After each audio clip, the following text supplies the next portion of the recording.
પ્રશ્નો પણ ખૂબ મોટા પ્રમાણે આવે છે અને હું એવું માનું છું કે પાટીદાર સમાજે આ બાબતે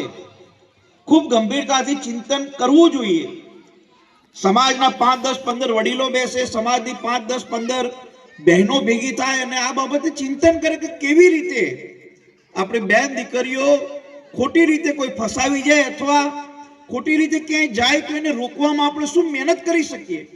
એની પણ ચિંતા સમાજે કરવી જોઈએ। અને મેં અત્યાર સુધીના દાખલા જોયા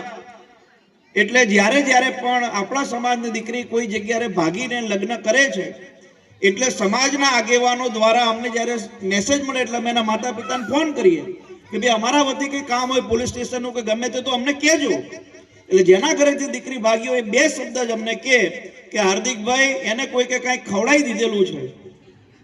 આ કોમન શબ્દ છે। અને બીજા કદાચ માતા પિતા થોડા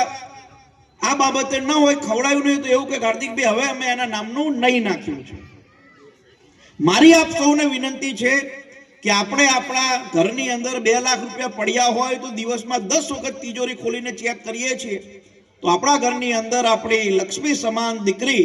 18, 17, 20 વર્ષની હોય તો એની પણ ચિંતા, એને પણ સાચવવાનું કામ એ આપણે કરવું જોઈએ અને એ બાબતે પણ સમાજે ગંભીર ચિંતન કરવાની સાથીઓ જરૂર છે। બીજી એક બહુ મહત્વ